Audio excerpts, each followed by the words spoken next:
Jake Volnick, Lance Rise, and Daryl Ryder all back with you guys for another edition of the Fan Offseason Special. And dare I say, a pretty good night to have it.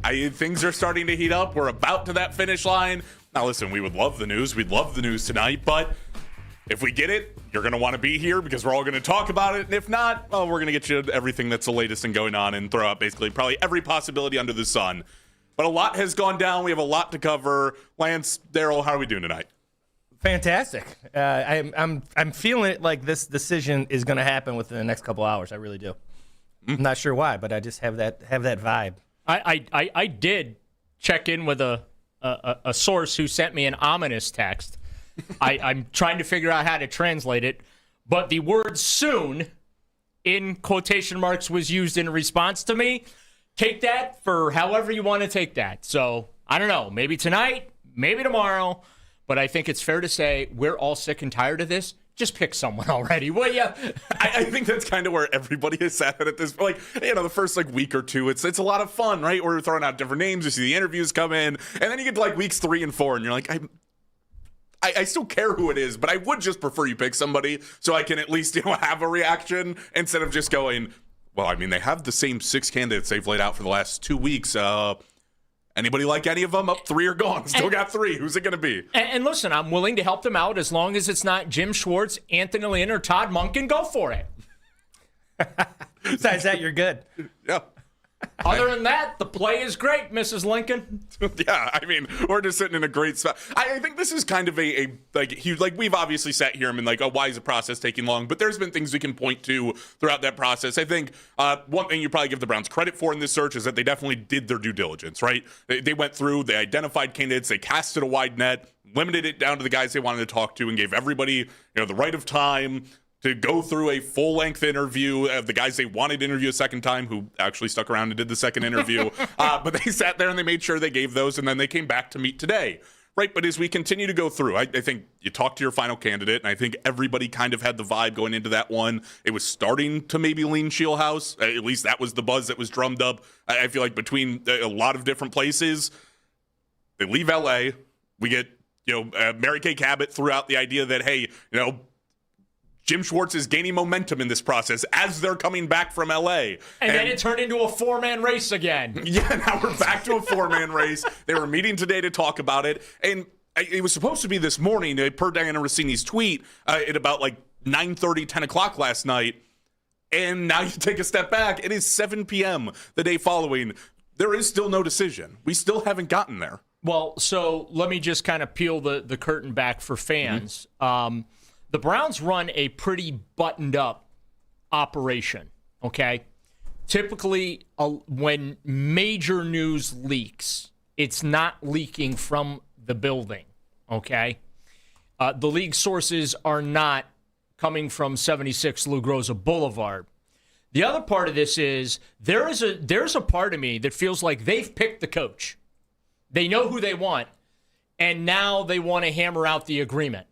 Okay, well, that does take time. You got to negotiate these things, and there is a process you go through, right, with the agent. And, wouldn't shock me if they say to the agent, hey, keep a lid on this or we'll take our business elsewhere. That's, for all the jokes we make, and I'm just as guilty of making them as anyone. In fact, I was throwing a few out there earlier today just for fun to have some fun with folks and engage with folks. But, they have tried to run the last few years since Andrew Berry got here a very professional, deliberate, thoughtful organization. Now, and obviously we disagree on a lot of stuff, we right. can disagree on decisions that have been made, but to their credit, I don't feel like the decision-making process has been as emotional as it has been in the past. I feel like it's been more thorough than it has in the past, and I hope that this is one of those things where they actually listen to their process when reaching their final decision, because you can go all the way back to the quarterback studies, right? It told them that it was draft Teddy Bridgewater or something, right? And they didn't do it. Hire someone other than Hugh Jackson and they ended up, Sean McDermott it actually was, if I remember correctly, back in 2016. They hire Hugh Jackson instead, right? Hire Kevin Stefanski. No, they hire Freddie Kitchens instead, right? Then they circle back 12 months later and like, yeah, okay, let's just go ahead and hire Kevin this time around. Let's not, and you got 6 years out of Kevin regardless of how disappointing it ended. So it is a very time-consuming process. I have expressed my frustration with a few sources about the length of it, but the reality is they could not talk to Nate Shieldhouse until yesterday. So that really, I think, slammed the brakes on everything because the league rules are the league rules. You can only talk to people when you're allowed to talk to them. They did. And so now here we are about a little over 24 hours since that conversation broke up in Southern California, still waiting for a final decision. And I mean, allow me to put on the tinfoil hat as I go through, because I sat there today and I'm like, okay, this decision's come in. It's taking a long time. And not that I expected it to be like, you sit down for 15 minutes and they go, everybody on the same page? That's the guy we want? All right, good. Throw it out to the league store. Throw it out. Let Schefter and everybody else have it. Flying from the West Coast takes a while. Yeah, I mean, I would imagine even on a private jet, probably 3 or 4 hours, right? My only criticism right now, okay, I lied. It's not my only criticism. One of my criticisms right now is, couldn't y'all discuss this on the plane ride home from LA yesterday? I would have think. I Couldn't would have you to work think this so. out on the flight home? But this is where I go tinfoil hat. Is I sit here and I look at this, and you have 3 candidates left. We've been told, Mary Kay has told us not to throw away Todd Monkin. I have in my brain, maybe I'm just protecting myself, been trying to throw away Todd Monkin. I'm not throwing him away. I like Todd Monkin. I don't like him as much as, I hate it. He's got, his attack against Schwartz, I don't know, kind of, is that coaching view? Now, once again, that's an offensive coordinator. That's more of my thought of him. But he's very, even though he's older, he's very innovative what he does on offense. So, I mean, as a head coach, I'm not so sure. But as an offensive coordinator, he's very, very good. Well, I got bad news for you, Coach. He ain't coming here to be an offensive coordinator. He can't do that. He'll be doing that for John Harbaugh in New York with the Giants. Well, and that's the thing, too, with all these guys. You bring in a young Shieldhouse, for me, that's what I've told everybody. Now he's got to be the CEO.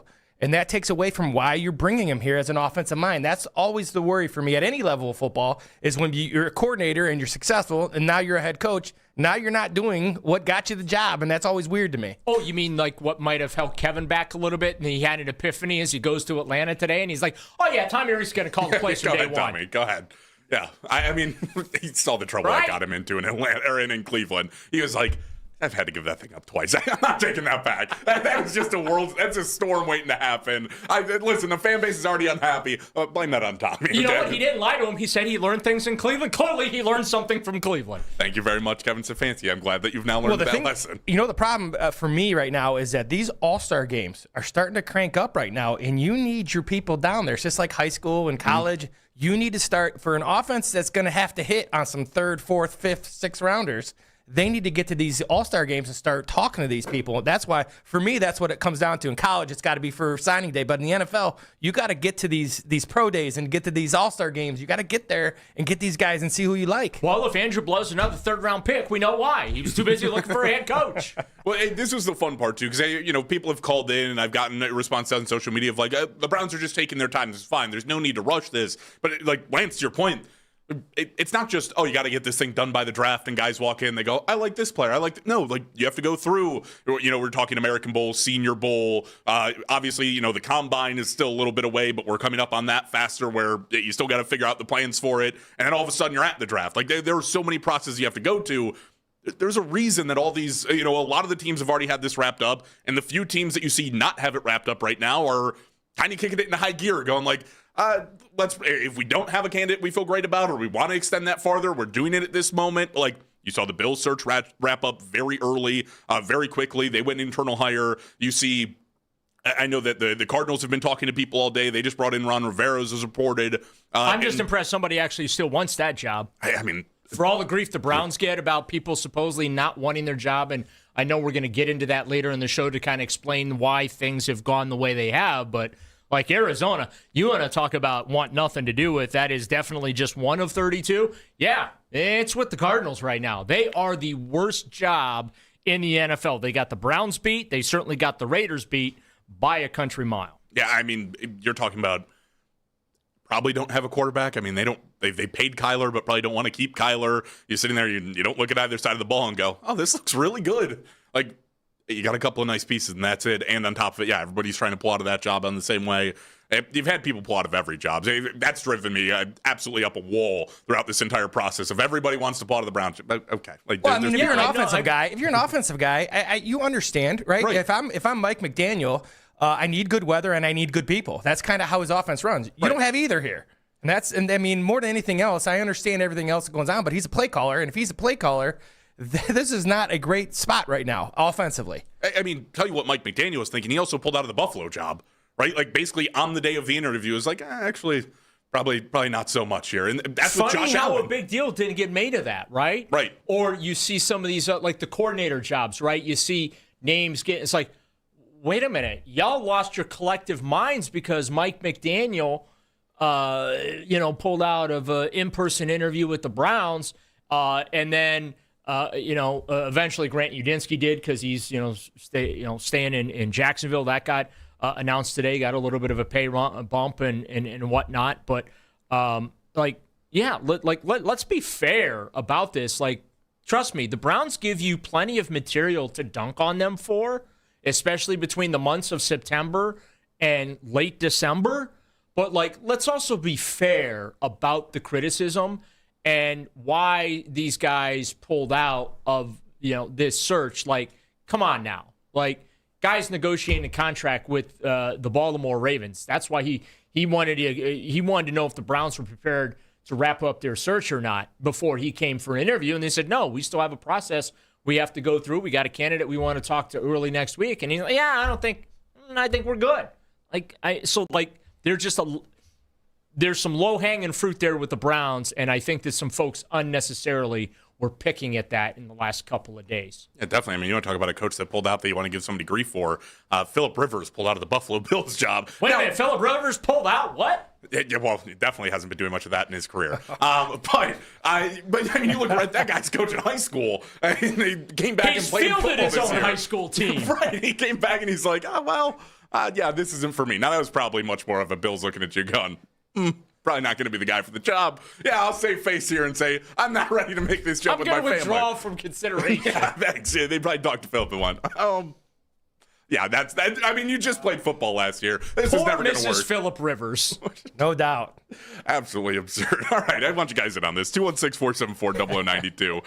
What is the holdup for the Browns making a decision today, right? Nobody has a clear-cut answer. We all can sit here and have theories, and it can't just be the Browns legitimately going through a deliberation process and trying to hammer out details with whoever it is. I'll tell you, I mentioned it kind of to start off the show. I got the little tinfoil hat kind of theory out, and I threw it out even last night during the show. There's one candidate at this point that I just don't think, if we're sitting here at 7:15 today, that it can be that it's taken this long. Again, 216-474-0092. We're going to cover that coming back and continue this conversation. It's Jake Volnick, Lance Reisland, Daryl Ryder, all with you guys on the Fan Offseason Special.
Cleveland's home for breaking sports news. Your teams, your station.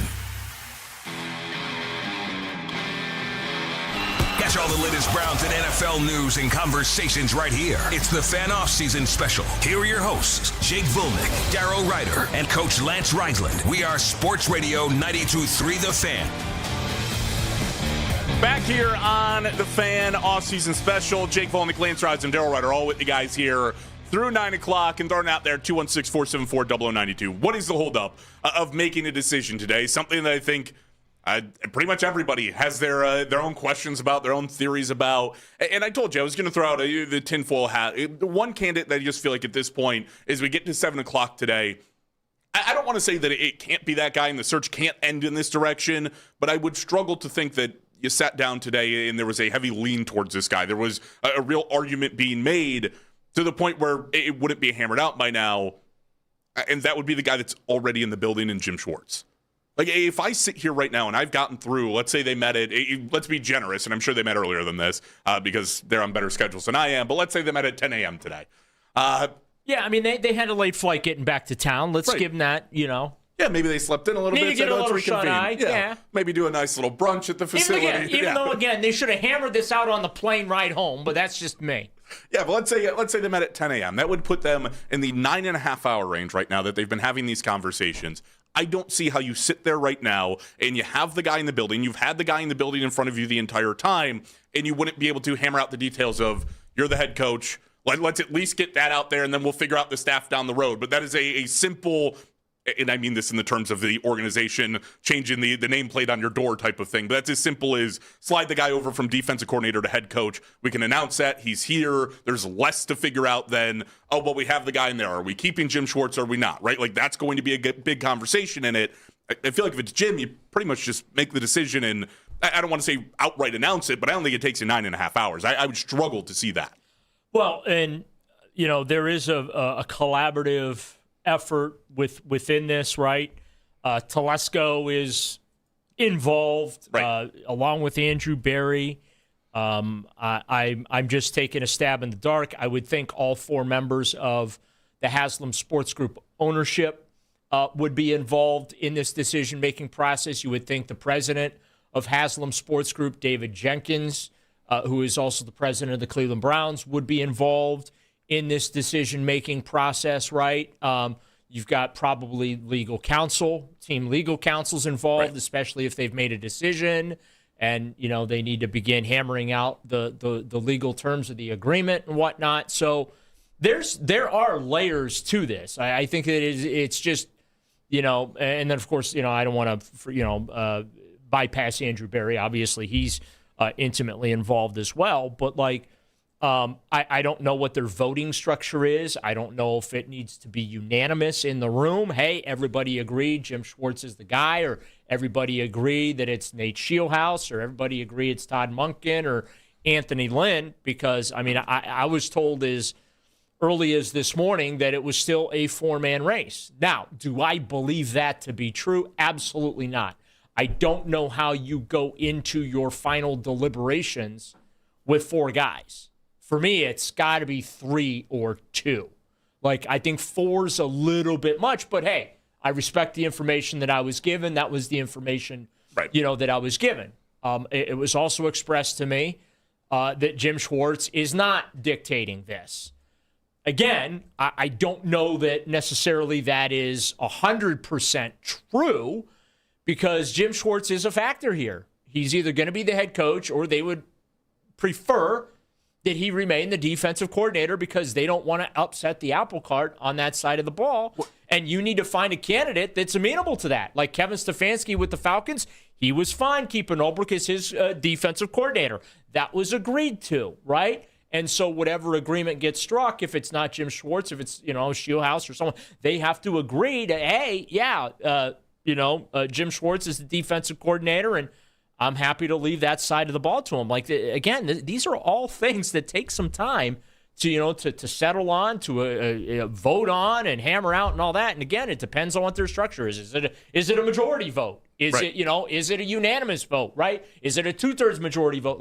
We don't know how they're going about that particular process in that room as they go through these deliberations. And look, this is a multi-million-dollar decision that this organization is going to roll out that, by the way, no matter who they pick, it's not going to be popular. You're going to have a couple of fans that'll be jumping for joy if it's Jim Schwartz, and another group that's going to be like, well, thanks for wasting 23 days or 24 days of our time.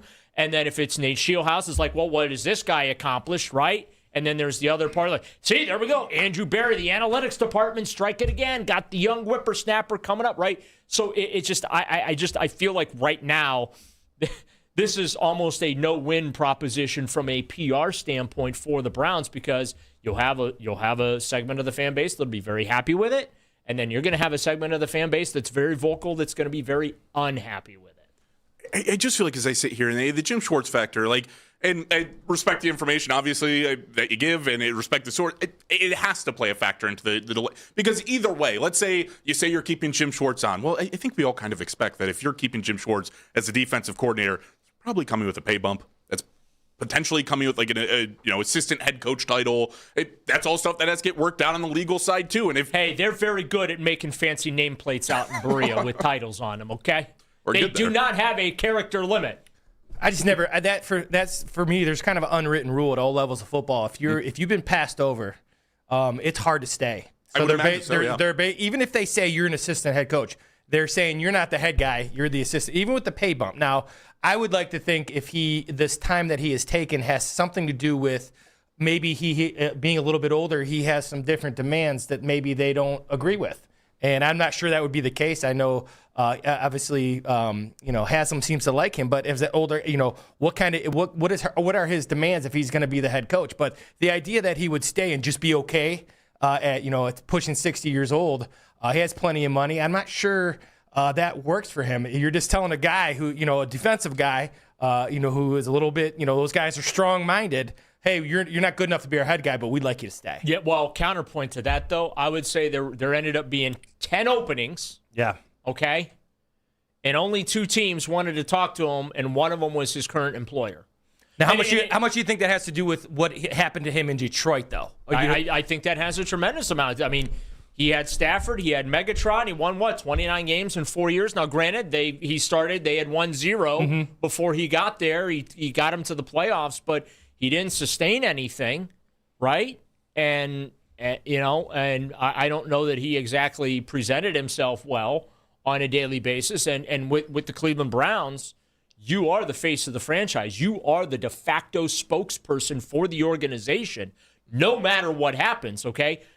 We saw that this past year. Andrew Berry ain't coming out to take the bullets for you, even if Andrew Berry's the reason the bullets are coming your way. Like, that's just not happening. You're going to be on an island by yourself, and whatever happens, you're going to have to be the person to answer for it on behalf of the organization. And that's a pretty big step up from doing 15 minutes every Thursday afternoon where you field a grand total of 4 to 5 questions over 15 minutes because you give I'm not criticizing here, but Jim Schwartz gives very in-depth and expansive answers. Like he doesn't speak in sound bites, and I respect and appreciate that.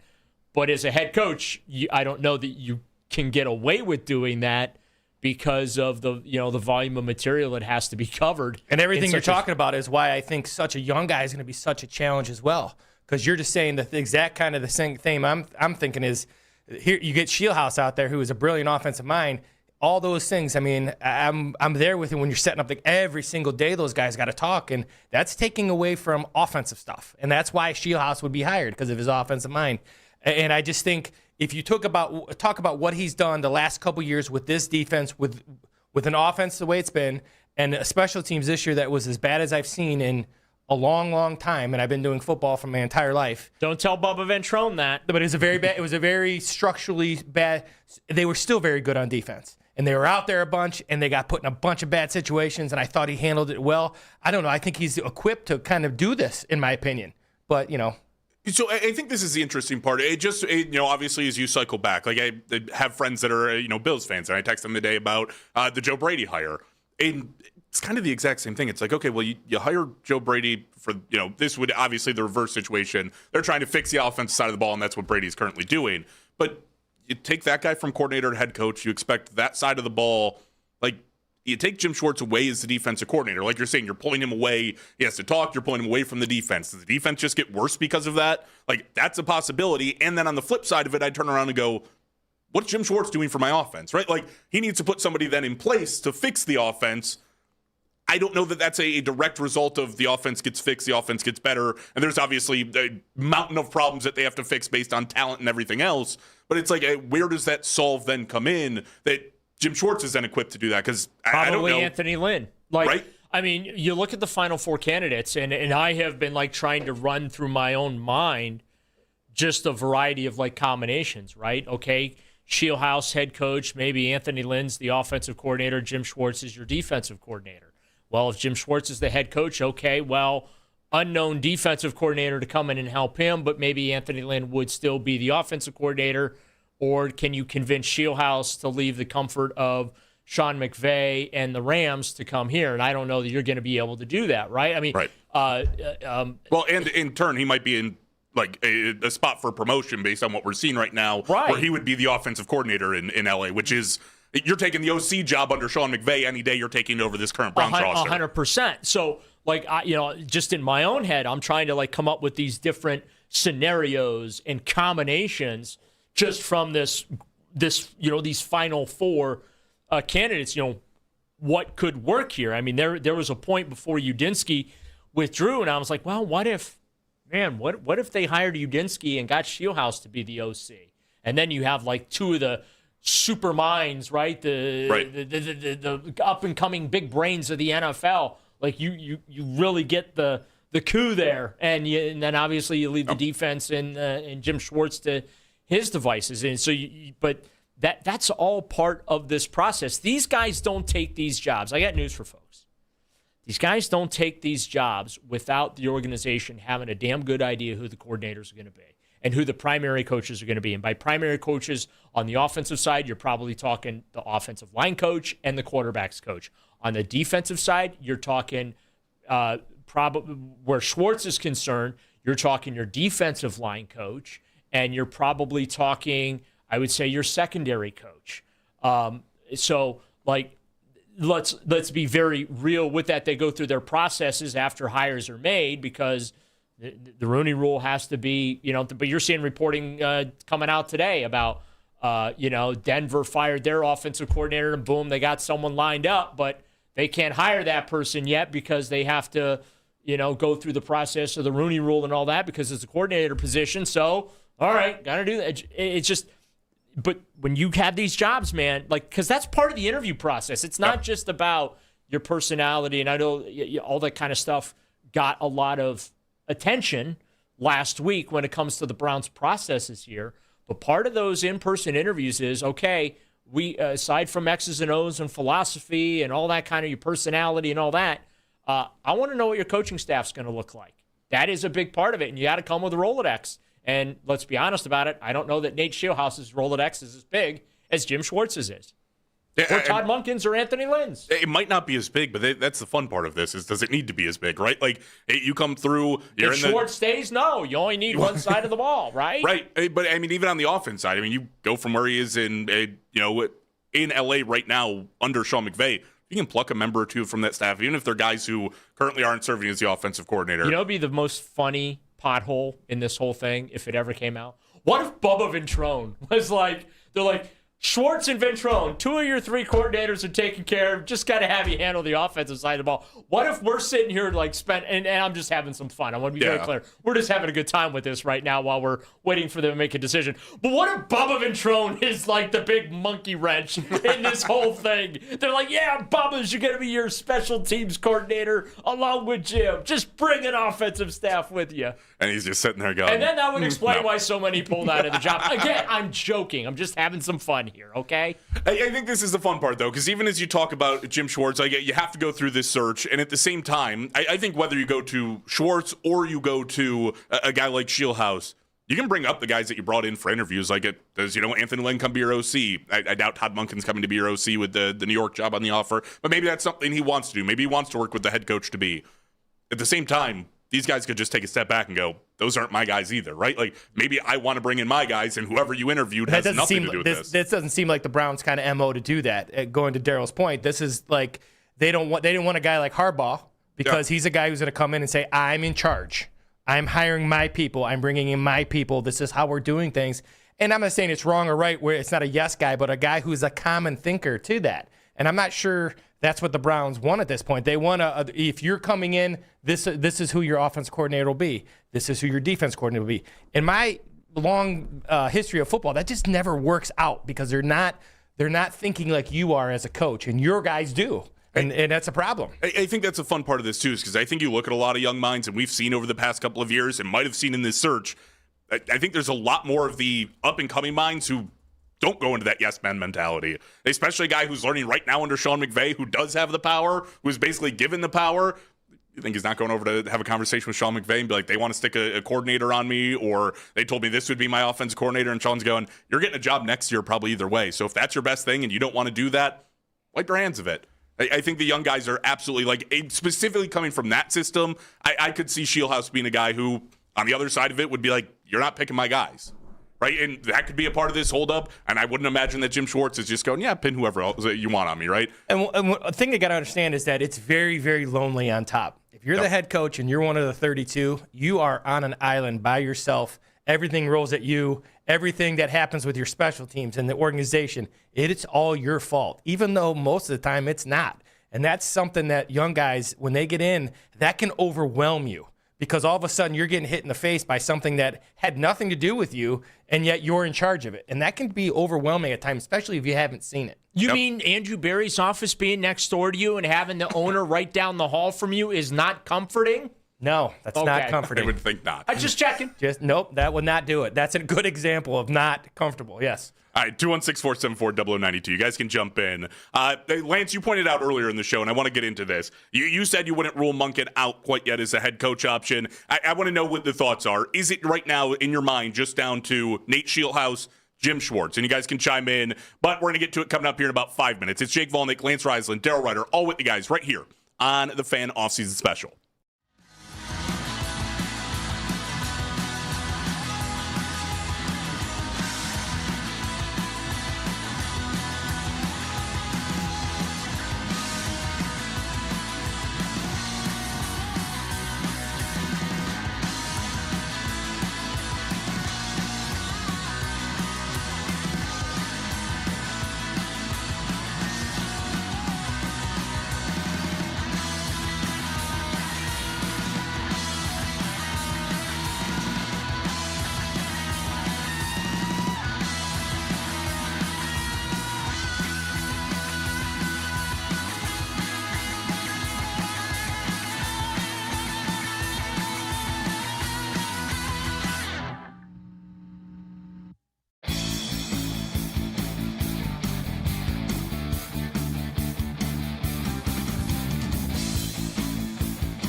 all day, every day for the latest on the Browns' search for a new head coach. This is the radio home of the Cleveland Browns. Time out! Time out! 92.3 The Fan. Catch all the latest Browns and NFL news and conversations right here. It's the Fan Offseason Special. Here are your hosts, Jake Volnick, Darrow Ryder, and Coach Lance Reisland. We are Sports Radio 92.3 The Fan. Fan Offseason Special with you guys right here. And talking plenty of Browns head coaching searches. According to Darrell Sorsen, in quotations, we are soon. Soon is when this thing will be wrapped up.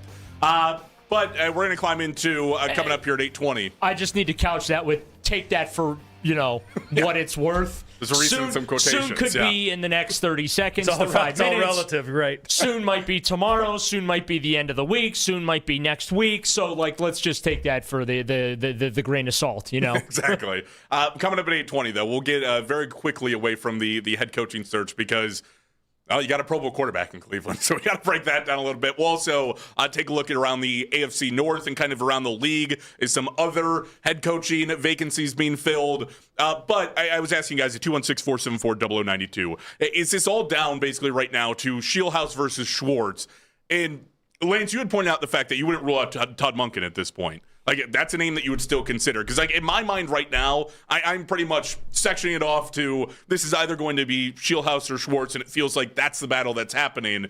What is it that has you, not ruling out Monkin in this search? Well, I like Monkin more as an offense coordinator, so we're talking about, if somebody came in, would he be a guy as offense coordinator? And here's why I like Todd Monkin. If I look over the last couple years against this really good Browns defense, he's had the best plan. He's trapped the off defensive line, crunches, counters, powers. He's also created matchups against linebackers and safety. So he's kind of been like Schwartz on the offense side of the ball. Yep. And when you lack talent, which this offense is either going to lack talent next year or the talent they have is going to be young besides Fannin and Judkins, a guy like Monkin makes sense because he's not a system guy. He has his system, but he's a touch guy. So now you're taking whatever talent they have, if it's a lot, if it's a little, those guys are going to be the guys that touch it, which gives you a chance to be successful. So as a head coach, I'm not sure. Once again, those are always up in the air. But as an offense coordinator, I like Todd Monkin. I like how he attacks defenses. And with an offense, like I said, that's going to be a work in progress. I say that lightly. He's a guy who will create touches for Fannin. He'll create touches for Judkins. He would use Bond as a vertical threat. That's what he does well. He manufactures touches for his best guy more than just being a system. Okay, so I think that, OC for that sense, I think makes a lot of sense for Monkin. I think from the head coaching perspective, I mean, you can tell me that guy's in the search. I can hear people saying it's still a four-man race. Darrell, you would even point out, I don't know how you get down to this thing and basically get to, 4 people going into your deliberation. I don't know how you get to your final interview and get to 4 people. The Browns have had ample time. We can't act like they join in the room, they meet with the guy, and then they all walk away and never discuss it until deliberation time, right? You have conversations throughout there. There's a reason that Yadinsky pulled out, whether that be his own or Browns related, but you have conversations after these. It's an ongoing process where they're constant. You'd think you're kind of narrowing it down and even saying, hey, maybe this guy's in the running, but we're probably leaning candidate, X over Y or Z over Y. And you get down to, sure, maybe 2 or 3 by the final day that you go, okay, let's sit it down and you're buying a house. I got pros and cons list of each one, okay? You're picking a college. I got pros and cons list. Where does it outweigh? But there's no way you're getting into this with a 4-man race. That just doesn't happen. I can't even imagine a head coaching search where we stand right now that's any more than 2. Should I just throw a grenade out there? Sure. Launch, Darrell. What if they did a 3rd interview? What if they interviewed Schwartz for a 3rd time? They interviewed Shieldhouse for a 3rd time? I'm not saying that's going to happen because I don't think it's going to happen. I think we're going to come to a resolution here in the next, hopefully, 24 hours. If you try to interview Fingers Todd crossed. for a 3rd time, he might just be like, John is waiting, okay? Yeah. I need an answer. Well, no, selfishly, I need this to get wrapped up. LeBron's here tomorrow night. I'm a little busy, okay? So that'll definitely take away some time. I got plans this weekend, a little busy. So let's get this wrapped up, shall we, boys? But no, I mean, their process is their process. It's clearly very thorough. It's well thought out. Whether or not it's been well executed, there are those because of the fact that you had Jesse Minter pull out, even though he had an offer from the Ravens. Shame on the Browns, right? Guy went and took a job with the Ravens, so shame on him from for pulling out of that one. Udinski withdrawn because I think he got the sense he wasn't going to, get the job. Because I have news for you: agents talk, teams talk. Like people, it's the NFL's like the high school cafeteria. Okay, everybody's talking to everybody. Right. So there's informed decision there. Mike McDaniel pulled out of the Bills situation as well. Right. Ended up in Los Angeles with the Chargers. Be really hilarious if he held that introductory press conference and then went and was hired as the head coach of the Raiders. That would be just they need a reality show out there in LA though. I mean, they just please Hard Knocks, please go there because that is something else. I have to look. Someone put out a graphic today of the eligible teams. I got to see if the Chargers are eligible. I don't think they are because I think that they recently did a Hard Knocks. Well, they'll make something up for those two. I mean, that's got to be. That is just. I mean, McDaniel had the quote today that was like, I view me and Jim Harbaugh basically as the same person, but he's taller. And I was like, I could not imagine a more vast different personalities where that doesn't even add up or make any sort of sense. Well, how about the social media clip where he's got the bowl of the folded paper of questions and he pulls around and goes, "This ain't a vaping question, is it? I know how y'all roll out here." That was good. He's just a weird dude. Like, he's highly intelligent, but he's just a weird dude. And if you watch that Hard Knocks with him, like, you could tell right away, Mike McDaniel, weird dude, very intelligent, but just an oddball. Little on the goofy side. But I do think, and Daryl, I want to go back to something you said earlier, too, because we look at this kind of narrowing down. And you talked about the fact that this is probably not going to be like a PR masterclass no matter which way you go, right? Like, there's no positive. You get the whole fan base to back you and be supportive of the decision. I also can't help but turn around and think to myself. If you make people wait 24 days for Jim Schwartz, there may be some very vocal, unhappy Browns fans. I was going to go a different direction, decided this isn't the time to go that direction. So there may be some very vocal, unhappy Browns fans that if you made everyone wait 24 days and you came up with Jim Schwartz, right? Yeah, listen, there's going to be vocal, unhappy Browns fans if you go with Shieldhouse, too, because there's going to be, these section of the fan base that. But at least there's some hope there. I agree. You know what my litmus test for this whole thing is? Because, and look, I'm not crazy about any of these guys, okay? I'm to a point right now where I don't think it makes a difference who they hire, all right? The offense needs to be rebuilt from the ground up. That's what matters, not so much the head coach. So that's part of the reason I've largely been indifferent in the conversations you and I have had, conversations I've had with the morning show, the midday show, the afternoon boys. Like, I just have been indifferent. I'm not impressed by any of these candidates. But here's my litmus test of what this should really, really be about, right? Are you the head coach when they open the dome? Okay? Because that means this is a long-term commitment type of a hire, right? Going back to what Andrew Berry said about the Deshaun trade when they first made it. Hey, we view this as a 10-year transaction, not just a 5-year thing, even though they can't get out of this 5-year thing fast enough. But for me, like, if you hire Nate Shieldhouse, that guy's got a chance to be the head coach when they open the dome in Brook Park. You hire Jim Schwartz, that dude's going to be lucky enough to last to the 2028 season. You hire Anthony Lynn or you hire Todd Monkin. Again, I think both those dudes are going to be lucky to be here in the 2028 season. Those are I forget who it was, so I don't want this to come off like I came up with this idea. Somebody had mentioned bridge coach. I saw that online, a national host or something, a personality had said that. And that's what those three guys would be for me. They would be bridge coaches that, okay, Udinski isn't ready. I think we could say Shieldhouse isn't ready, but hey, if there's ever a place you want some on-the-job training and you want to learn how to do the job, Cleveland's the perfect spot to do that, right? I sense zero sarcasm. That always goes so well. But, I just feel like Shieldhouse is the guy where you could sit there and say, yeah, that guy's got the potential to be here for more than just 2 to 3 years. This is kind of the thing that makes it weird, though, is I look at this, and not in a way that, the Browns did it to themselves, but in a way when you narrow it down to these two. They fired Kevin. Well, yes, in that sense they did. But, when you get down to these final two candidates, I look at them, and it's like the two guys can't be farther apart. They can't be more different in styles of head coaches. And the Browns said they weren't looking for a guy specifically on one side of the ball. There wasn't one particular thing necessarily that they were looking at. But when it comes down to Jim Schwartz or Nate Shieldhouse, you've kind of created the divide in the fan base, because there's going to be the fan base that says young offensive mind. There's going to be the fan base that says, older leader of men who's been here, established, and done things.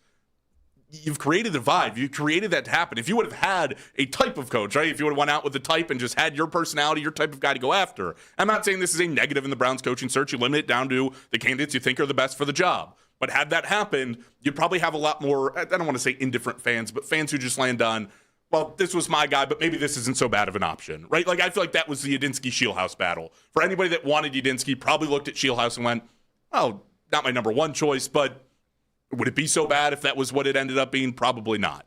So in a lot of ways, it does feel like they created this thing for themselves. 216-474-0092.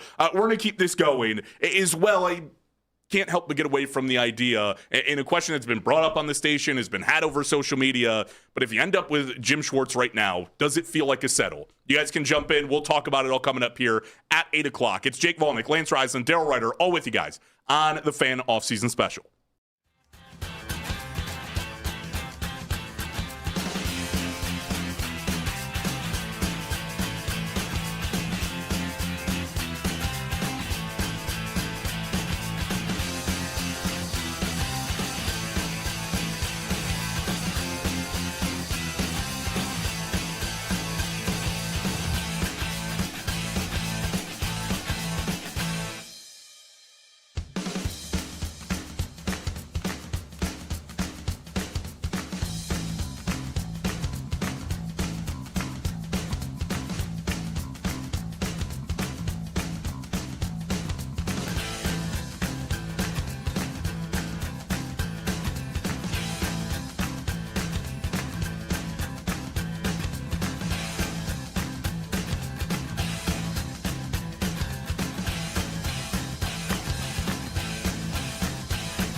Browns news every 20 minutes here on 92.3 The Fan. From the University Hospital Sports Desk, I'm Michael Markach.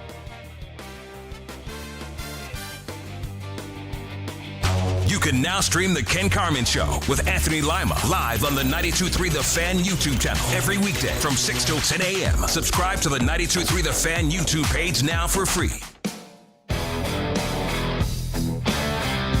Catch all the latest Browns and NFL news and conversations right here. It's the Fan Offseason Special. Here are your hosts, Jake Volnick, Darrow Ryder, and Coach Lance Reisland. We are Sports Radio 92.3 The Fan. Fan Offseason Special with you guys. Another hour with myself, Lance Reisland, Darrow Ryder, all with you guys here on The Fan. Coming up here in about 18 minutes, you got a Pro Bowl quarterback in Cleveland, so that's a thing that we have to talk about. And, of course, I mean, who doesn't like to personally, everyone's already heard my opinion on it. I'm going to dunk on the Steelers for their hire. I don't know how this room will feel on it, but we'll talk about it. All that coming up at 8:20. But I brought it up right before we went to break. Whether or not going to Jim Schwartz as your head coach at this point kind of feels like a letdown in a lot of ways, right? Like, if it feels like you're settling, which, I brought it up last night when we were talking. It's not so much that I get to the guy, Jim Schwartz, and I go, well, that's just a settle of a hire. Had you made that decision within a week? Had it felt like he was the front runner throughout the entire process? And even if you were doing your due diligence, it felt like constantly Jim was in the front of it, and it was, candidate X against Jim Schwartz, and you've constantly sided with Jim Schwartz. I'd be like, okay, that's not a settle. But I've been taken down the route of, it feels like they wanted to go Grant Udinski. Maybe something went wrong in that interview. Then it felt like sights were set on Nate Shieldhouse. If in all of this you come through this almost month-long process and you fall back and you go, defensive coordinator that is in the building, that has been here for 3 years, is the guy, at this point, I feel like you've gone through and you've gotten to option 3, option 4, and you've come back to that guy. And it does at that point, for me at least, kind of feel like you settled on Jim Schwartz and didn't actually attack the guy that your data-driven search said you should go out and get, and the guy that your general manager, and I'd imagine part of that room, identified as, that's who we want to be our next head coach, or that's our lead candidate and going in. No matter who they hire, they're down to option number 2, because Harbaugh was probably 1. Are you trying to say that history would repeat itself for like the 4th time? The Chris Palmer search in 1999 was the same way. The Rob Trzynski search was the same way. The Mike Pettin search was the same way. Okay? I mean, it's just that's the way she goes around here. But I would say with Schwartz, though, right? You have at least he's been really. You go out and you find really good coordinators, and you're like, these guys. So he's had a really good 3 years. So there's a little bit of that, even though it does seem like. I mean, there's no way you can't say it, right? They've went out and done all this stuff. Obviously, they've had other interests, but when you look at a guy who's had success as a coordinator, it's a little bit different, right? Because he's had a ton of success with the 2 other phases of the team being terrible. If those 2 other phases were anything average, he'd be a head coach at a lot of places because that defense would have been even more dominant. Well, here's another thing to think about. Like, it's not like this has been between 4 or 5 guys all the way through, right? Because we're sitting here saying that as of this morning, it was a 4-man race, mostly because of circumstances, but those are the last 4 men standing at this point, though. They talked to 11 different guys. They reached out to a couple of other people as well who I think don't exactly, weren't exactly interested as well. So, and I planned to conduct 7 in-person interviews. Right. So there's no way they can sell Jim Schwartz was their guy all along. Now, the right PR selling point, here I am helping the Browns do their jobs again because they're just so great at it all the time, is, hey, we went through an extensive and thorough process. We vetted a tremendous amount of candidates. And ultimately, we decided after going through this process that, yes, in fact, Jim Schwartz absolutely was the best man for this job. That is the PR message the Browns will need to have. Not that, hey, he was our guy all along.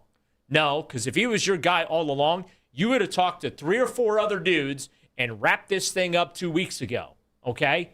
And so even with maybe one of those guys being Nate Shieldhouse, you would have said, yeah, we're good on Nate. Like, Jimmy's our guy. We're going with Jim. No, he obviously isn't their guy or wasn't their guy, okay? And it has taken this extensive process to get all the way back to where you began, because I do believe Jim was the first interview. I know him and Tommy Reese were in the same day. I forget who was first up there. I think Tommy was the second interview.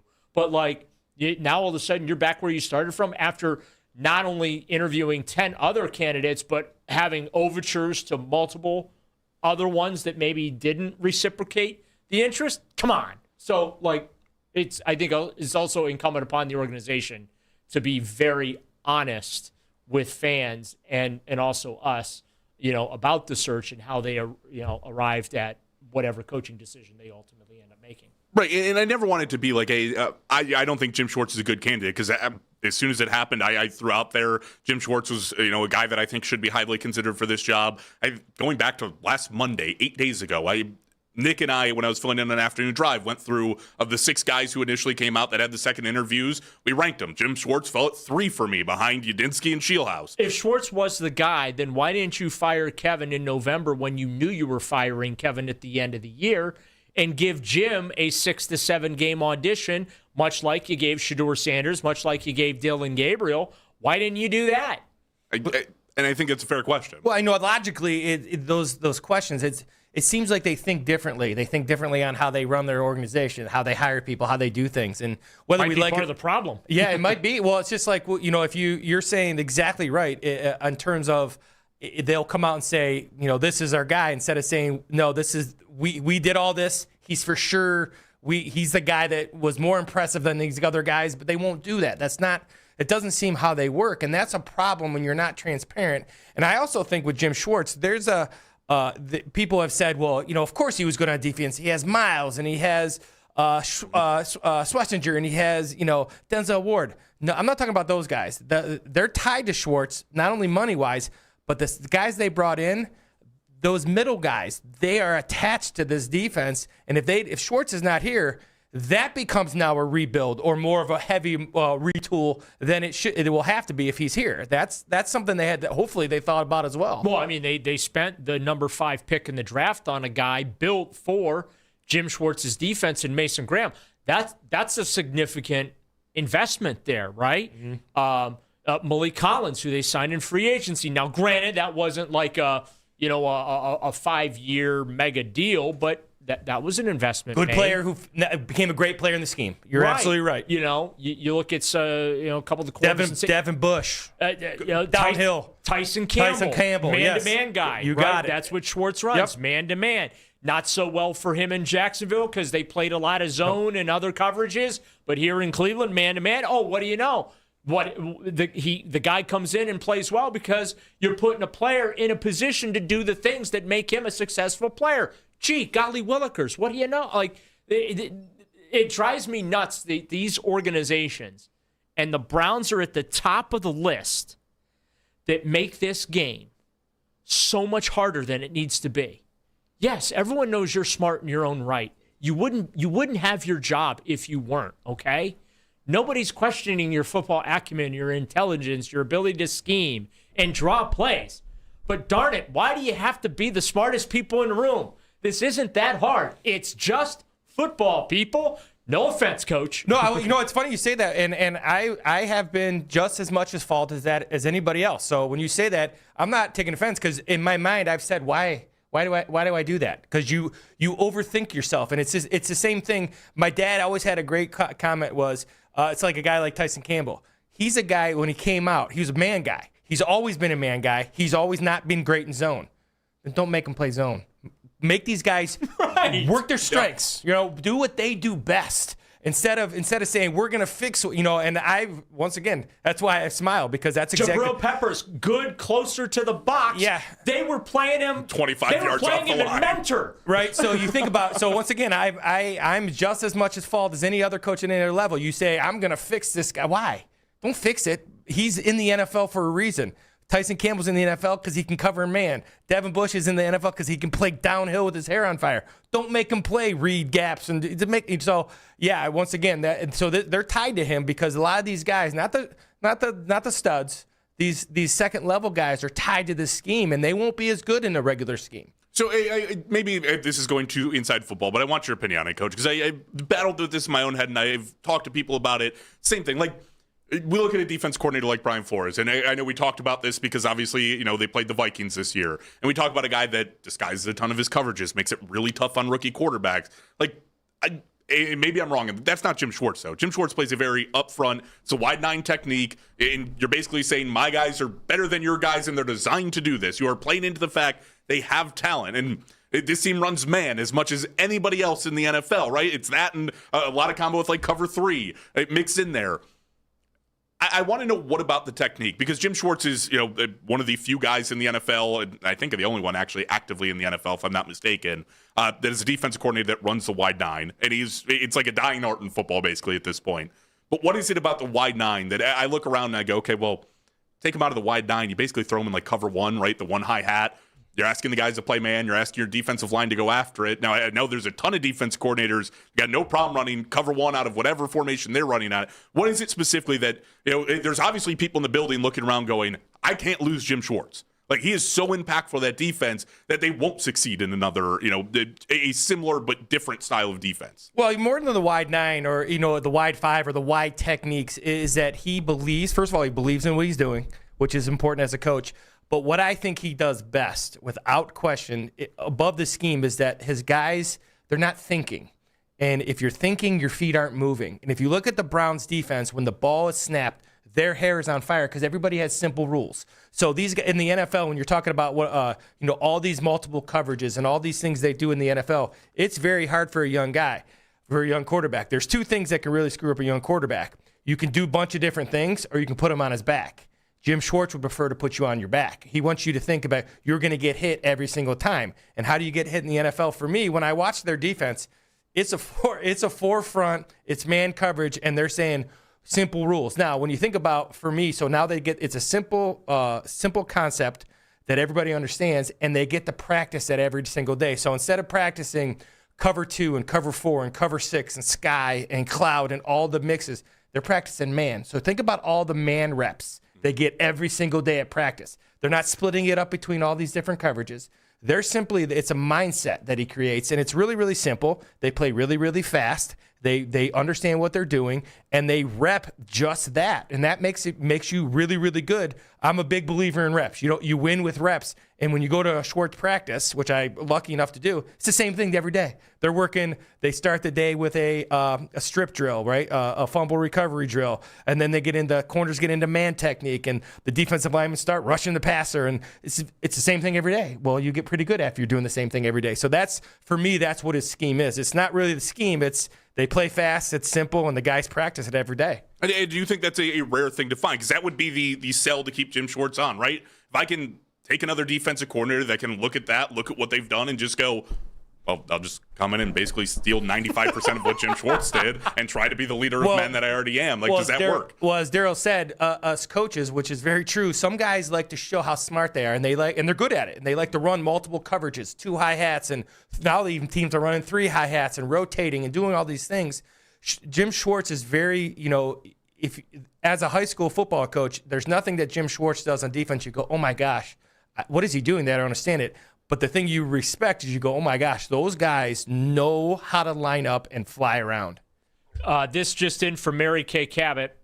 The Browns did more work on 3 head coach finalists today and are still working through some things. The 3 finalists are Jim Schwartz, Todd Monkin, and Nate Scheelhaus. We could possibly still hear something tonight. That again from Mary Kay Cabot of Cleveland.com and the Plain Dealer. So the final 4 is down to the big 3. We've eliminated 1. We've got now Todd Monkin still in the race, which so there's this thing where I guess you can bet. I don't want to give the platform because I don't want to give any free advertising, but there is No, but if they want to sponsor the show, they're by all means exactly. reach out. They can Right. reach out. If you want your name dropped, we're all open to it, okay? But I have a no free plugs policy. I'm right there with you, Daryl. But there's this app where people can bet on the next Browns head coach. And just before Mary Kay's report on X came out, the Todd Monkin odds shot up immensely. Remember, earlier in the day, the Nathan Shieldhouse odds went through the roof. So very, very interesting. Again, Mary Kay saying work done today on 3 candidates, Schwartz, Munkins, Shieldhouse. Maybe we get some news tonight. Remains to be seen. But there you go. I will continue talking about it here as we continue to break this entire thing down. We are going to take the shortest of break from this conversation because you do have a Pro Bowl quarterback in this city, and how that happens, why that happens, I'm sure we'll get a little bit of an insight from Daryl and Lance on why that is. Plus, we're going to look around the AFC North, a little bit around the league of what's happened, some of the vacancies getting filled, and some opinions on them. That's coming your way in about 5 minutes. It's Jake Volnick, Lance Reisland, Daryl Ryder, all with you guys right here on the Fan Offseason Special.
response to fight off respiratory illnesses like flu, pneumococcal pneumonia, RSV, or COVID-19. Ask your doctor or pharmacist which vaccines you need.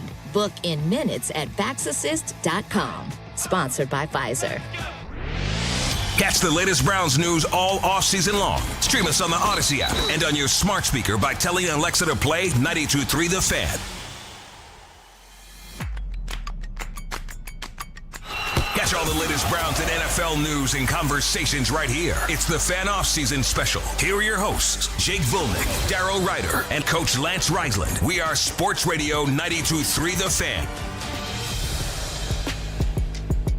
Fan Offseason Special with you guys here up until 9 o'clock. We'll then, of course, get to overtime for the final 2 hours of the night. But we have plenty of things to cover. We've done a lot of head coaching search, as you would expect, as the Browns have yet to make a decision. Darryl passed along the information from Mary Kay Cabot at the end of last segment. The four-man race that we were calling is now down to three, and that would be Jim Schwartz, Nate Shieldhouse, Todd Monkin, all still in the mix, all extra additional work done today by the Browns. But how much more work could they possibly be doing? I mean, listen, Darryl, they might be trying to figure out what they eat for breakfast on a regular basis. I don't know. Maybe there's a difference. Maybe, how do we have to stock the fridge in his office? Exactly. Listen, Nate Shieldhouse, what's he's the a light breakfast cafeteria kind need of to guy. look like at lunchtime? Nate's a light breakfast kind of guy. Maybe we prefer a little bit more of a guy who goes protein in the morning. Okay, we want eggs, we want sausage, bacon. Okay, that's just not Nate right now. So that's a ding on his record. We'll see how that lines up in the end game. How does what they eat affect their decision making process? And it's the meat to meat, which is this is a huge no in football. There's so much time spent. Like if you don't. Like some of these things just make absolutely no sense to me. Oh, you mean this could have been this could have been an email or a text or a quick phone call? It makes no sense to me. We always, I'm a big believer in you never meet to meet. If you have something to meet about, get in, get out, and get on the practice field. This type of stuff is agonizing. I know I'm older, but it's agonizing to me. No, I mean, this is a long process. Listen, if I was trying to decide, and it's obviously a big decision, right? We had Jimmy Haslam say it's, the most impactful 120 days in the franchise or whatever the line he threw out was. Well, we're at like in, 97 remaining, and they have nothing to show for the first 23. Just saying. There's college football players they got to go watch. Yeah, but I mean, it's a very impactful time. Listen, I can't imagine sitting down in a meeting. We were like, we have 3 candidates left. Okay, 10 hours. It's like, guys, we spent 8 hours talking to Nate Shieldhouse yesterday. Like, how much more time are we putting in? Like, what else or what stone have we not unturned that we can't just be like, here's what we have with each of these guys. Your pros list.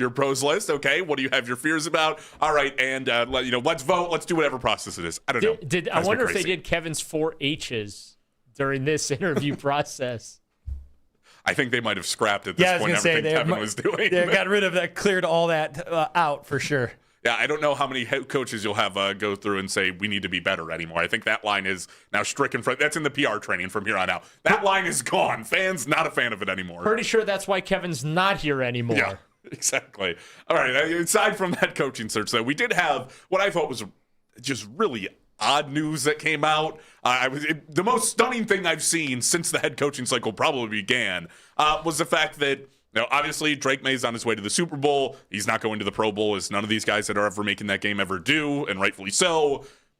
The replacement then named as Browns quarterback Shedeur Sanders, who played 7 games this season, graded out at a 56, slightly above that percentage of completion percentage, 7 touchdowns, 10 picks. And I mean, I was doing the exercise from yesterday to with friends and everybody else, and I just went down the list and I'm like, here's guys who would be that and would have probably had to decline this to get the job if we were going strictly based off stats. And I mean, I could rattle off probably 10 plus names in the AFC easily that you would think get this over Shedeur.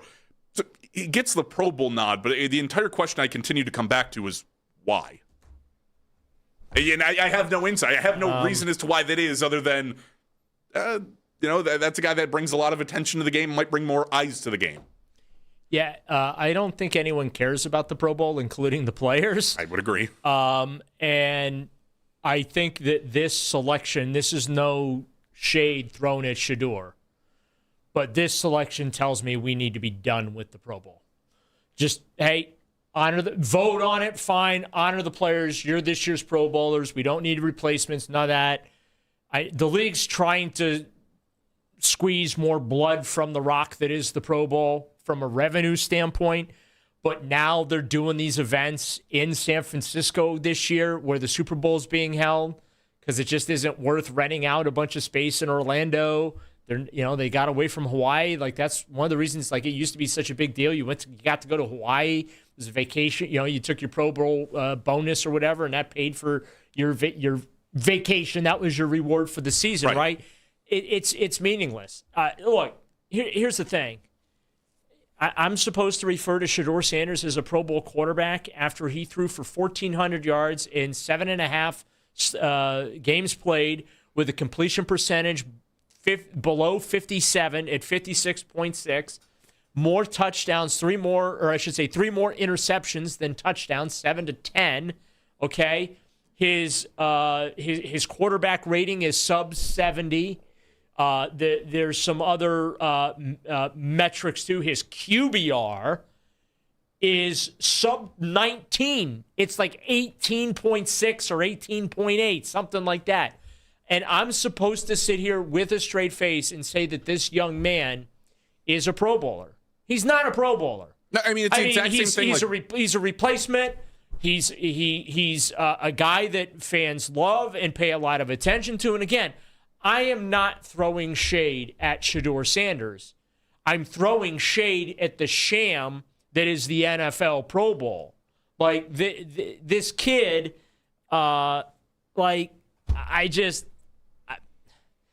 he's like maybe the 20th best quarterback in the AFC. But the Browns are doing what the Browns are supposed to do. He was named a Pro Bowl alternate, so they put the graphic out today and all that. But I can't sit here with a straight face and be like, yeah, Shedeur, he's the first Pro Bowl Browns quarterback since Derek Anderson in 2007. Derek Anderson threw for like 4,000 yards. Actually, it was like 3,500 yards. He had a 1,000-yard receiver in Braylon Edwards, a 1,000-yard receiver in Kellen Winslow Jr. that year. The offense averaged like 30 points a game. It's the most that they had averaged a game since going back to Marty Schottenheimer. Like, it's real hard for me to get excited. I mean, I'm happy that he gets to go have that experience and, do all the stuff that the Pro Bowlers do, but he didn't play like a Pro Bowler this year. Like, who are we kidding? This reminded me of Tyler Huntley from a few years ago, where it's like, you didn't really do anything, but you got the net. Exactly. Well, unfortunately, the people live in extremes with Shedeur Sanders, right? He's going to be the best quarterback ever, or he's never going to do it. And the reality is, this type of thing doesn't help him. He's a guy that made really good impact. I thought he made really good improvement. I think he's earned the right to kind of be in the discussion to be the starting quarterback moving forward. He didn't play at an all-pro level. When you think about an all-pro level, you're thinking about guys who are the best at their position throughout the year. And if the guy's in the Super Bowl, then maybe he doesn't play. Great. He wasn't that this year. He had I thought he improved from week to week. He had I think his best thing, I tell everybody, is even though the numbers didn't, match up, he had pretty good impact on his teammates. And you felt a little bit more excitement from the offense, even though, the numbers didn't say it. Like, I thought Dylan Gabriel, once again, there wasn't a lot of players around him, but he didn't have the impact Shedeur did. But this doesn't help him either, in my opinion, right? Just let him kind of grow into the position. And if you get yourself out of the extremes, you go, yeah, he did some good things, did some bad things. He's not a Pro Bowler yet. Could he be? Sure.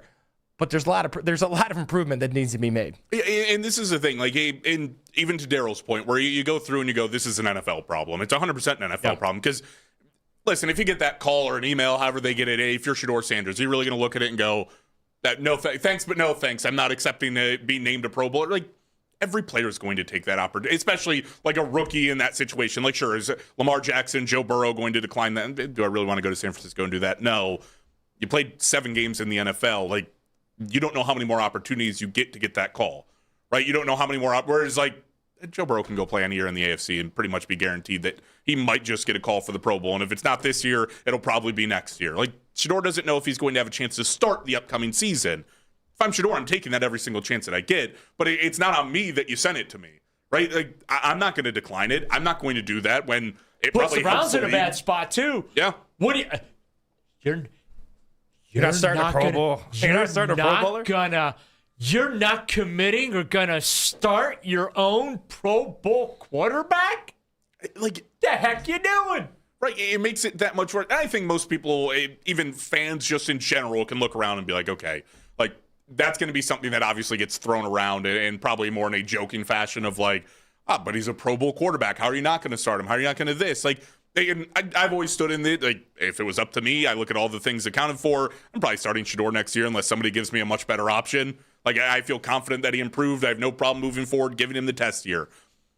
At the same time, like, I think if you're realistic about it, you don't turn around and go, well, he played amazing. I don't turn around. I agree. I don't think it helps him to be named a Pro Bowler. Like with mentality, ego, anything that goes into Kevin it. Kevin Stefanski developed a Pro Bowl quarterback. I don't want to hear it.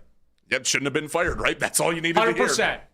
Well, I mean, and once again, you said it best. If the argument is, oh, he's a Pro Bowler now, then you're not looking at it. That's not reality. The reality is that he's a young quarterback. He's a 5th round pick who had probably a higher talent than that. Comes with a lot of stuff, right? He's a celebrity, and unfortunately, the good and the bad get criticized or promoted or praised way too much. He's a young kid who made really good progress. When I look at his footwork, much better. Impact, much better. He's got to protect the football. You only get 12. You only get 12. Usually 12 series a game. You can't turn it over 3 times a game, right? You got to protect. So there's things that he needs to work on. Doesn't mean you don't like him. It doesn't mean that it just means that he's not a Pro Bowler. It just means, and he's done some really good things, and hopefully for Browns fans, he continues to grow. Yeah, and maybe you get to a point, in best case scenario, he's named a Pro Bowler every year throughout the rest of his career, and that's great. I just don't look at it. Daryl, maybe you can let me in more on this if you have any insight. I don't know that you do. But like, great. I'm not trying to throw you under the bus. Way to tee me up. Maybe you're going to have a better understanding of this than I would. Because I know that, to name Pro Bowlers, it's the, 1/3 vote each way, where it's a fan vote, it's players get pulled on it, and then coaches get pulled on it. When they go to replacements, they go through that same process. Is it going down the line and asking guys who place the next highest in that vote, or do they have a different strategy? Yeah, because I do think, there has to be a declining of, how did Trevor Lawrence not get exactly? So, yeah, there is part of that of a, hey, thanks, no thanks, I'm hurt, or, you get guys that are banged up coming out of the season. Hey, I'm banged up. Here's another thing too. Like it's what, 7-on-7 flag football now. Yes. They still do the stupid obstacle course that I think Myles Garrett broke his toe on or sprained his toe on or whatever, right? Going through a barricade or trying to jump a wall or some stupid nonsense or whatever. There are instances where some guys decline it because it's no longer the prestige that it used to be. And there are instances where guys decline it because, well, they're hurt and they can't physically go participate. And again, I think a lot of this has to do with Shedeur's popularity, right? Yeah. I sit here. I've made fun of the Pro Bowl in recent years nonstop because I think it's just it's a joke. Yeah, it's become a joke. It's become, they used to vote on the Hall of Fame, when they would vote on the Pro Football Hall of Fame, and I'm sure we'll get into that at some point this show too, with what happened to a former Patriots head coach. But Pro Bowls were part of the resume. Well, I don't think now going forward, I think you have to remove Pro Bowls from the resumes, and it's got to be limited to, if you're going to use that kind of, it's got to be all pros. Yeah.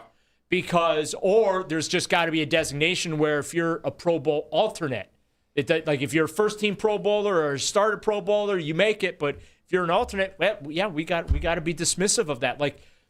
I think the Hall of Fame voting process has to change, and I think I'm going to write that down next time I talk to Mary Kay. I think she's one of the voters. Not only is she in the Hall of Fame, but she votes for the Hall of Fame as well. I might have to ask her that question with the these changes in these, because again, it's no shade at Shedeur. No. But it's just the fact that he was invited. Just it's a diminished honor, and that's not his fault. Not at all. I can't stress that enough. He did not have a Pro Bowl worthy rookie season. No, what he had was, because if he did, guess what? We're not going to spend. And once the Browns do figure out this whole coaching thing, right, and they get the coaching stat, we're going to spend the rest of the offseason arguing over whether or not Shedeur Sanders should be the starting quarterback of this football team. And if he played at a Pro Bowl level and was a legit Pro Bowler this year, guess what? There's no argument to be had. You would be starting that guy moving forward. All right, 216-474-0092 if you guys want to jump in. We are going to take a look around the league, specifically the AFC North. 2 more coaches. You have 3 coaches in the AFC North now. Maybe Zach Taylor, not the best coach in the AFC North. I think that might be up for debate at this point. But we're going to take a look at those hires. A couple of other things happening around the league. Daryl alluding to the fact that there's some Pro Football Hall of Fame voting, not going a specific someone's way. We'll get into all of it coming up here in about 5 minutes. It's Jake Volnick, Lance Reisland, Daryl Ryder, all with you guys right here on the Fan Offseason Special.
Sign up to be a part of the Fan Club. Download the free Odyssey app and follow 92.3 The Fan to get all of the best audio and best stories sent straight to your inbox. 92.3thefan.com. Catch all the latest Browns and NFL news and conversations right here. It's the Fan Offseason Special. Here are your hosts, Jake Volnick, Darrow Ryder, and Coach Lance Reisland. We are Sports Radio 92.3 The Fan. Final segment with you guys here on the Fan Offseason Special. If I'm not mistaken, we are going into, yes, next week there is a slight change to the Fan Offseason Special people should be aware about. We are in on Monday instead of Tuesday because that wonderful thing we were just talking about called the Pro Bowl is an ongoing thing that we are doing, and we're going to talk on Monday about all the Browns offseason stuff. You'll be able to listen to all the things that Shedeur Sanders is going to do at the Pro Bowl right here on the Fan. And I'm not being sarcastic about that. We are going to have coverage of that. So yes, we are, and we are not going to. I can almost guarantee you on Monday. I can promise you, if you want to tune in for those 2 hours, any way that you normally tune in for the show, it will not be 2 hours of what Shedeur is doing in the Pro Bowl. Oh, that's what you think. Well, you asked last week, are we going to have a coach by next Monday? Yeah, I think we might have a coach tomorrow. You guys won that one. I said they would have it by today, and you guys both said no. Yeah, what do we win for that, by the way? I don't know. Like every time they make a bet on the afternoon show, Nick Wilson ends up with a burger and fries. So. Oh, I know. I've had to produce one of those burgers and fries. Yeah, Lance has lost one of those bets. Learned the hard way on one of those bets. No, we are not doing any burgers on the show. Did not have. Getting the coach, whether he's hired or not, right? If we would have picked the coach. No, I'm just interested in one of you buying me a burger and fries. That's. We'll have to come up with a burger. We'll come up with a burger bet. I'm in for that. We can find something on the show. Nick and I have Browns in the playoffs this year. Then he tried to turn it into, well, what if they win 9 games? I said, no. Not how that works. Yeah, we're not. No, you said playoffs. We're going to stick with playoffs. I say Browns are not making the playoffs next season.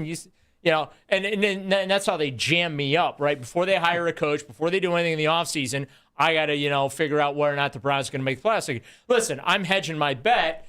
They rarely make the playoffs. I'm feeling pretty good. They're going to continue the trend, right? History would be on your side in this case. It would definitely line up with you. Now, Darryl, I think everybody basically hopes that you're wrong. That's the problem. I think you hope that you're wrong. Yeah. Listen, I don't want to cover another miserable 5-win season followed by another coaching search. Listen, a burger wouldn't be a bad price to pay for that to happen. Yeah. That's what it takes. That's what it takes. Way to put yourself on the line, Darryl. We appreciate you. I'll take one for the team. We're all good with that. All right, let's look around some of the rest of football as well as the AFC North. I told you a lot of these head coaching spots have been filled up. In fact, the Browns, one of 3 teams right now without a coach, and we've had 10 in this cycle in total. Is there an award for the team to fill their vacancy last? Yeah, probably the worst head coach available on the market. I think that's the reward. Gotcha. Yeah. So I will say this: if the Cardinals name a head coach before the Browns, I'm going to have some words for the Browns organization. Well, I'll be okay as long as it's not Nate Schulhouse or Jim Schwartz. I think as long as it's not one of those two, I'll be fine with it. If they name one of those guys their head coach, then I have a real problem with the Browns. But a couple of the names that got hired, and we'll start, and we can kind of talk right decision, wrong decision, you like it, you don't. The Ravens went through and, pretty much followed status quo of what people thought this was going to be almost from the very beginning when John Harbaugh got fired. Jesse Minter there's obviously, with Jim Harbaugh was going through and he was with Michigan and then went through and was with the Chargers, the defensive coordinator. Now their new head coach. Like I said, it was kind of status quo.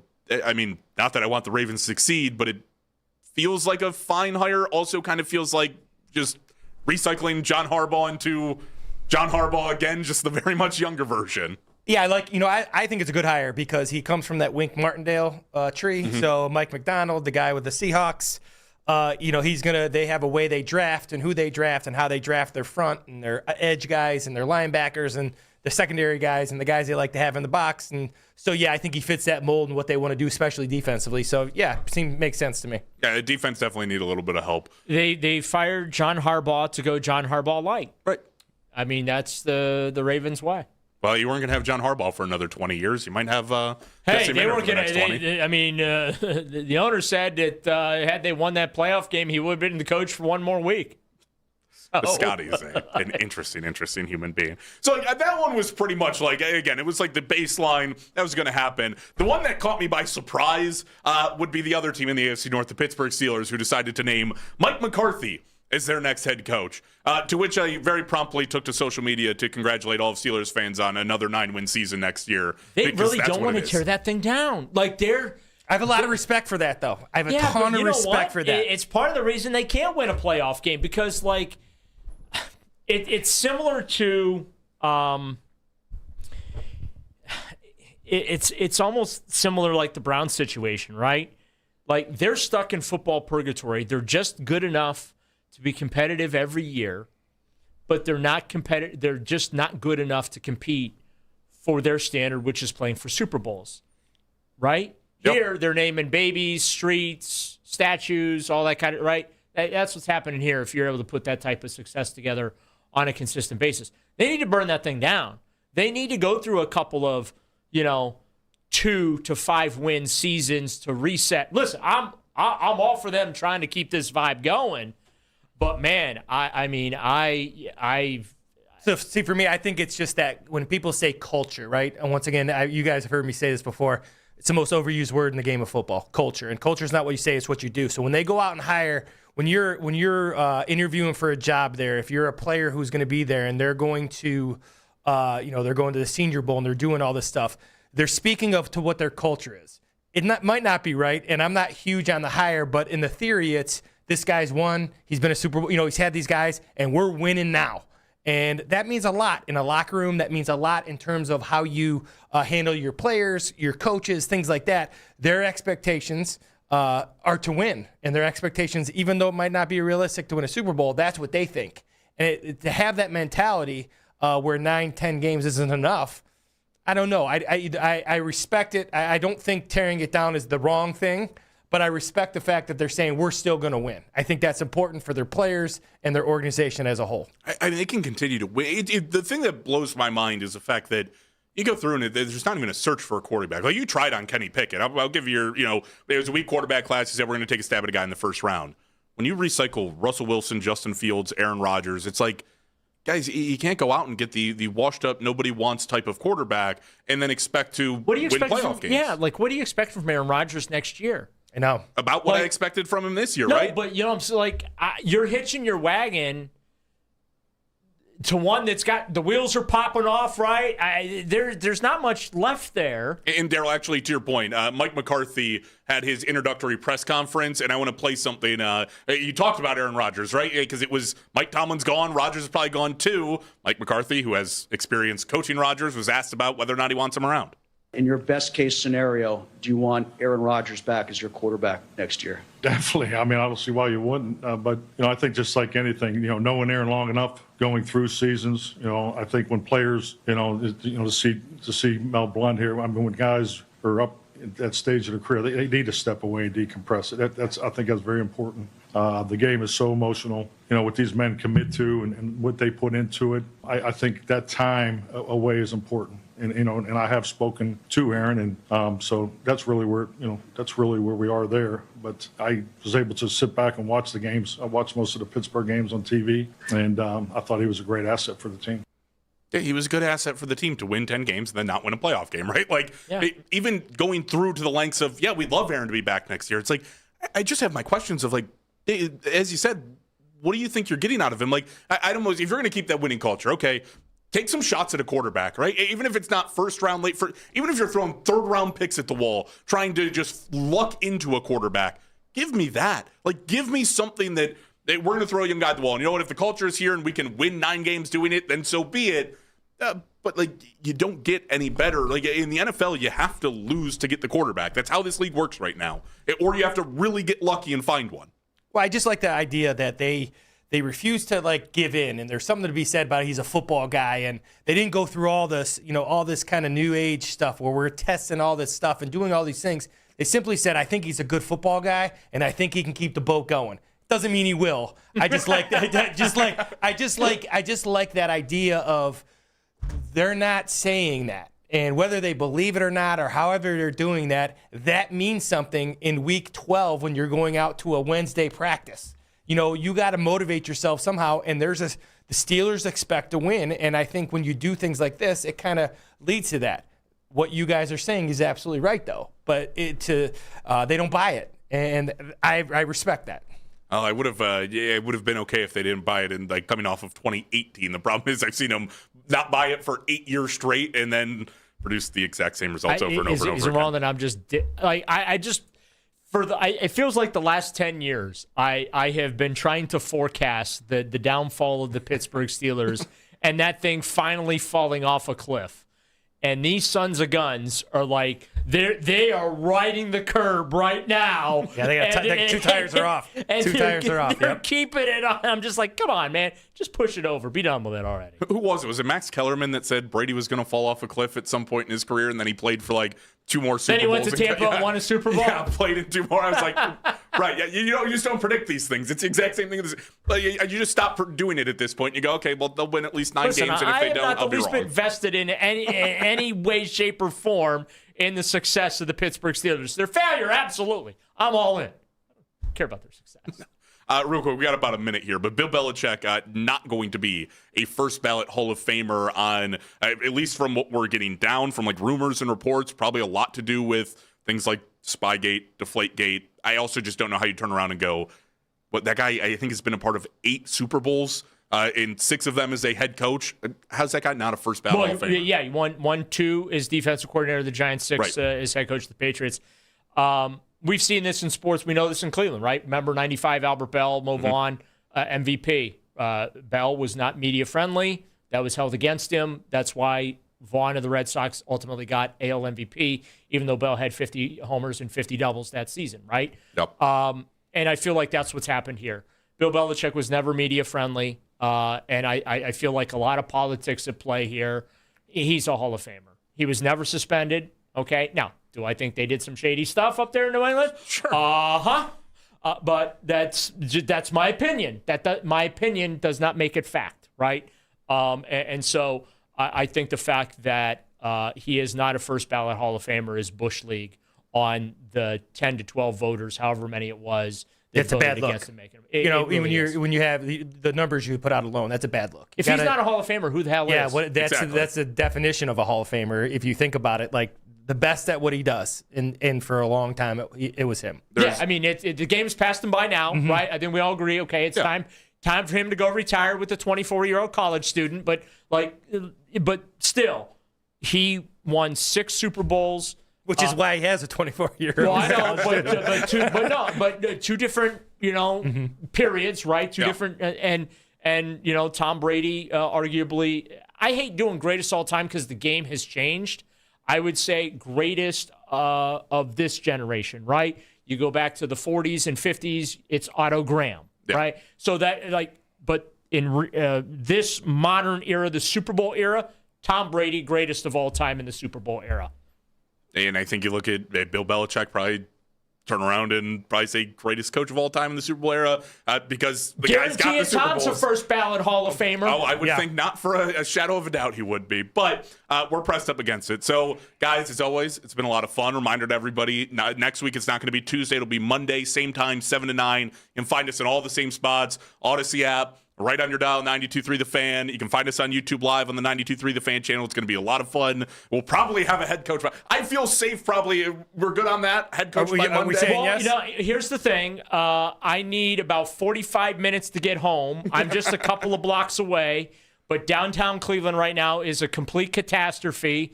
It took 45 minutes. So if the Browns could hold off on any announcement for about 45 minutes, if we have a head coach, I'll talk to you later tonight. How's that? That sounds really good to me. I'm hoping for that news to come through. But appreciate both of you guys. Thank you very much. Fun as always. Absolutely. All right. Overtime with Jake Volnick going to be starting here coming up at 9 o'clock. Again, it's been a lot of fun. We'll be doing this thing next week. But stay tuned for that coming up right here next on 92.3 The Fan.